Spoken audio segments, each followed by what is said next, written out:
With Borderlands 3 looming on the horizon, let's take a trip down memory lane with the original Borderlands. This game is responsible for kicking off the looter-shooter craze. There have been a lot of games that have tried to copy it, but all those games just feel like they're missing something, you know? Like whenever I'm playing Anthem, which is never, I can't help but think, man, I wish this game would let me gun down some mentally ill midgets. The game kicks off with a Cage the Elephant music video where we're introduced to the main characters. There's 4 classes to choose from: Soldier, who can spawn a turret, Berserker, who can punch people, Hunter, who has a pet bird, and Siren, who can phase into a different dimension to become invincible and move extremely fast, and also she can shoot fire and lightning at people while she's invisible, and when her move wears off there's a giant explosion, and then After picking Siren, you get off the bus, but not before a mysterious AI lady appears and starts telling you what to do. Remember kids, if you ever start hearing voices in your head, you should do exactly what they say, especially if they tell you to start murdering hundreds of people in search of a mystical treasure. The first thing you need to do is walk over to the new U station and equip the macaroni hat. Some bandits start attacking the town and you clear them out, earning the thanks of the town's only resident, Dr. Zed. He just stands there next to that corpse all day. What is he doing with that thing? Repair Claptrap, kill some skags, buy a shield, meet Baja Blast, and then face off with the first boss, Nine Toes. He's a legendary bandit who's oh, he's already dead, okay. Around this point, you should be getting kind of annoyed about having to walk everywhere, so you help Scooter repair the Catch-A-Ride station by retrieving his Digimon from Bonerhead. Then Dr. Zed tells you to go meet his old pal Shep Sanders. He tells you to go kill some bandits that have been giving him trouble, and along the way, you find an audio journal from Tannis.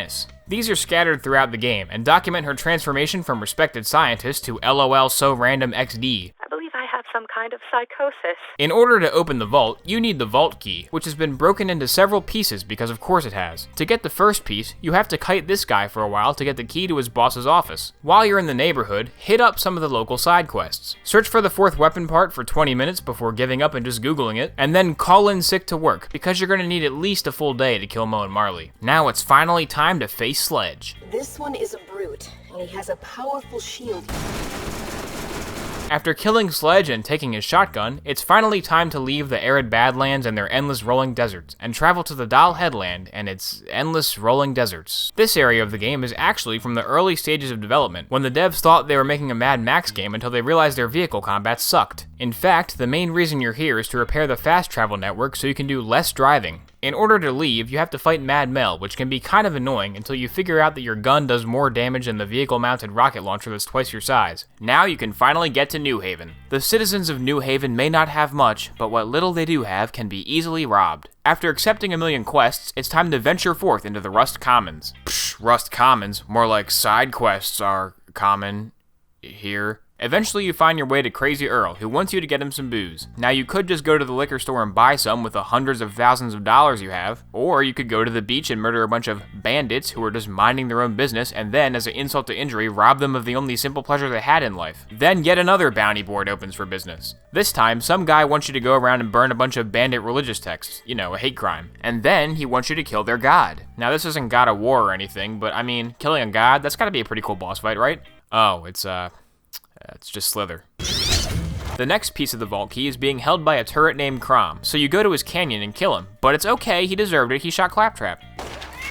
Then there's a long quest chain where you kill the Corncob brothers, and then it's time for you to face your greatest challenge yet.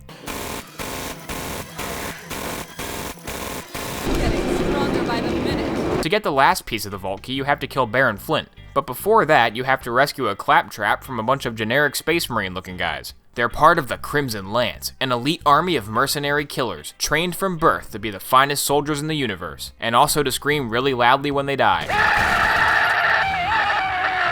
After murdering about 100 of those guys, you finally get to the Salt Flats, a vast area shrouded in mysteries, like why do the bandit cars take so long to respawn, and why does this guy have a unique character model? You kill Flint, but it turns out he didn't even have the vault key. Tannis betrayed you and gave it to Commandant Steele, who promptly knocks out everyone's Wi-Fi so nobody can tell what's happening. You know, the Crimson Lance couldn't have blocked everybody's internet access if the citizens of Pandora were using a VPN. That's why I'm excited to announce that my friends at Random Ass VPN have sponsored this video. Random Ass VPN specializes in inserting their ad reads into every somewhat decent video they can find. For a limited time, use code OBOSHOES at checkout for a 0.0001% discount off of an overpriced annual subscription. Random Ass VPN. You know you're gonna pirate stuff, might as well use a VPN for it. Smoothly transitioning back to Borderlands, It seems that we've killed most of the Crimson Lance and have restored the internet. Now all that's left to do is find the vault. But first we have to fight a bunch of these alien guys, which takes forever, but one alien guy drops more XP than like half of the quest in the game, so it's definitely worth it. Finally, the vault. Obviously, Commandant Steele and her 3 guys aren't going to be able to stop you. Soon, riches beyond your wildest belief will be... Man, Angel did all that trickery and scheming to get me to open the vault, but if she would have just told me there was hentai in there, I would have done it for free. We've actually remastered some things.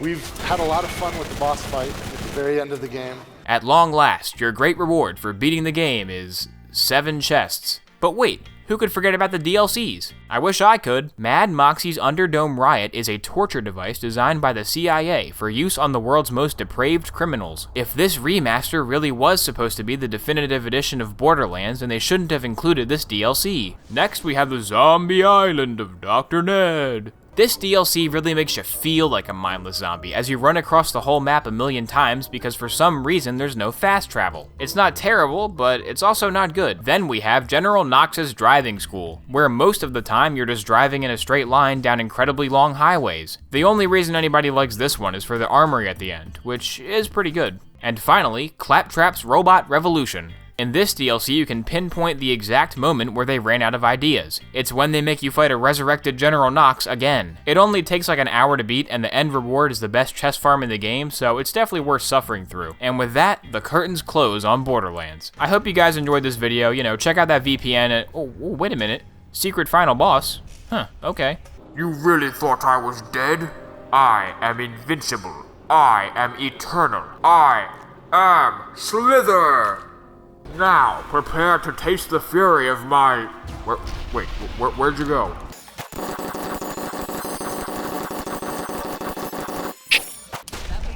Now the game is truly over. But you could always start another playthrough with one of the other characters, and there's always better loot to farm. I guess you could say that there ain't no rest for the wicked.